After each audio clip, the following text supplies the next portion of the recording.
She said it was just depression, but she'd been with her coworker for a year. Now I can't focus on anything, but I learned a very special lesson at the end of our story.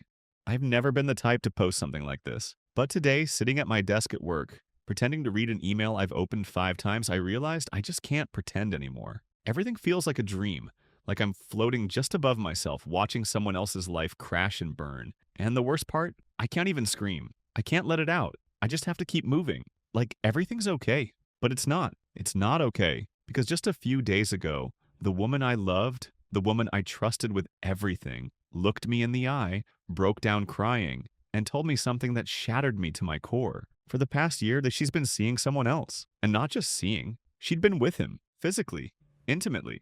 While I was at work, while I was at home waiting for her, while I was holding her through depressive spells and telling her everything would be all right. I thought it was the depression again, but it wasn't. It was the guilt. It was the weight of a secret that finally broke her down. And now, here I am, lost, stunned, and pretending I'm fine in the middle of my shift. But inside, I'm falling apart. Looking back, I should have seen it. The signs were small at first, subtle enough to blend into the rhythm of everyday life. She would come home and barely speak some nights. Her voice was flat, her eyes distant, and I thought I knew what it was. Depression had always haunted her like a fog she couldn't quite escape. I had stood by her through those gray days before, made her tea, rubbed her back in silence, stayed awake during her 3 a.m. spirals, reminding her that I loved her and wasn't going anywhere. I believed that love meant staying, and for a while that felt noble. But slowly something changed. She wasn't just sad, she was absent. Not just from conversations, but from us. The little habits that used to bind us, the good morning kisses, the sleepy good nights, the text to check in, all started fading. At first, I chalked it up to her being overwhelmed.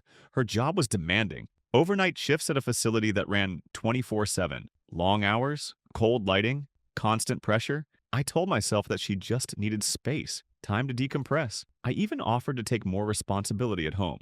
Cooking, cleaning, grocery runs, so she wouldn't have to worry. She always said thank you, but there was something hollow in her voice, like she wasn't really there anymore. I would ask, is everything okay between us? And she would nod, eyes glued to the TV, mumbling, yeah, just tired. Tired. That was the word she used more and more. Too tired to talk. Too tired to go out. Too tired for intimacy. And I understood. Or at least I tried to. Because when someone you love is hurting, you don't immediately assume betrayal. You assume they're overwhelmed. You assume they just need your presence, your steadiness, your patience. But I should have listened to that small voice in the back of my mind, the one that noticed she was showering more right after work. The one that realized she stopped inviting me to her work events, even virtual ones. The one that noticed how guarded she'd become, not just emotionally, but physically. One night, I reached out to hold her in bed and she flinched, just for a second. And when I asked if something was wrong, she brushed it off with a smile. But that smile didn't reach her eyes. It was the kind of smile people wear when they're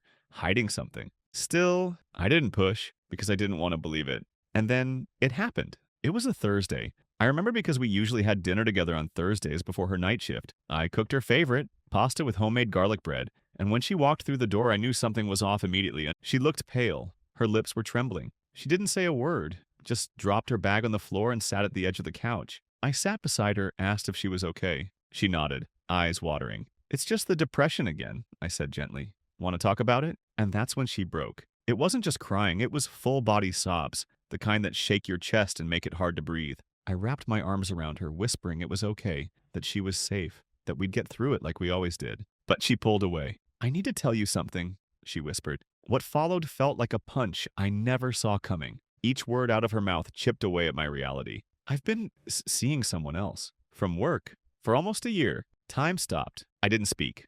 Couldn't. My brain went completely blank, like the power had been cut off behind my eyes. She kept talking, and I could hear the words, but they didn't feel real. They met during overnight shifts. She said it started slowly. Harmless conversations, laughing at the same inside jokes. He made her feel seen during a time when she felt like she was disappearing. And then, one night, it crossed a line. A kiss in the back hallway. A heated moment in the parking lot. A ride to his place while I was at work, thinking she was staying late for inventory. They kept everything off the record. No phone calls, no texts, no photos, no digital trail. That's why I never knew. She made sure I never could know. I sat there listening as she confessed the full timeline. How it wasn't just once, and how it happened dozens of times. How it became routine. Something she managed alongside our life together like clockwork. She said it wasn't about love, that she didn't even feel anything for him anymore. It was just a way to escape. to feel wanted, to feel in control. And the worst part? She said she never meant to hurt me, as if that changed anything. I sat in silence for what felt like hours, not because I didn't have questions, but because I didn't even know which questions to ask.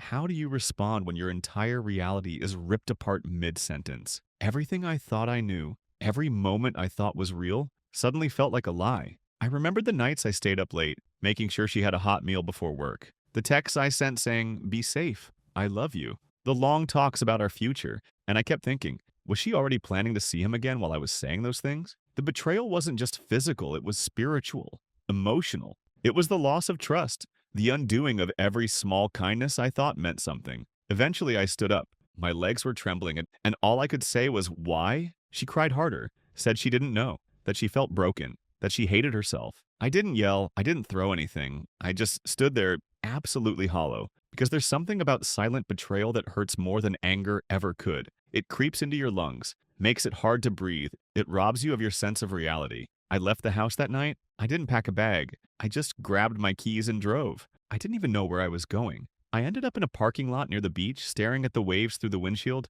trying to remember how to think clearly. I must have sat there for hours, just breathing, just existing. When I finally returned the next morning, she was gone. She'd left a note. It simply read, "I'm sorry. I'll give you space." And now, here I am, back at work, pretending to care about meetings and deadlines, smiling at coworkers who have no idea my entire world just collapsed. Every now and then, my phone buzzes, a message from a friend, a reminder about dinner plans, a news alert, and I just stare at it, unable to care. Because in my mind, I'm still back there, on the couch, hearing the words that changed everything. It's been a few weeks since that night, and somehow I'm still here, still waking up, still breathing. But I'd be lying if I said I'm fine. Some days it feels like I'm sleepwalking through my own life. I sit in meetings but can't remember what was said. I laugh at jokes I don't find funny anymore. I check my phone for notifications I'm no longer waiting for. Put slowly, the fog is lifting. After she left, I took some time off work.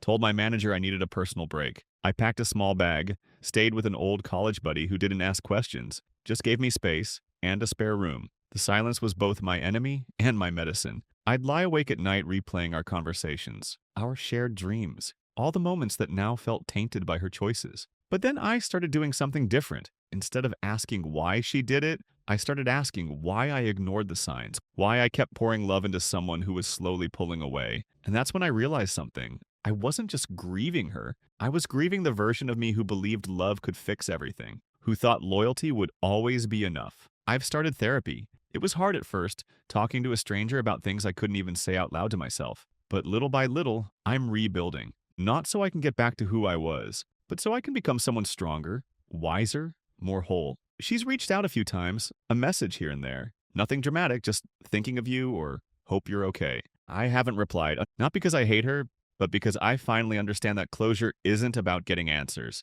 It's about deciding when something no longer deserves space in your life. And she no longer deserves that space. I've started running again. I've picked up books I never had time to read. I've gone out with friends who remind me that there's more to life than pain. And I've started writing, journaling, storytelling. Because sometimes putting words to your pain is how you take its power away. I know I'll trust again someday. Not right away, but eventually. Because love isn't the enemy here. What she did wasn't a reflection of love. It was a reflection of her own hurt, her own weakness, and the choices she made when she thought no one was watching. But I was watching. I always was. Watching her spiral, watching myself bend until I almost broke. But I didn't break. I bent, I hurt, and now I'm healing. If you're listening to this and you've been through something similar, if someone betrayed you when all you gave was your heart, just know this. You are not foolish for loving deeply. You are not weak for staying loyal. And you are not broken beyond repair. Some endings aren't meant to be rewritten. They're meant to be remembered, so we never settle for less again.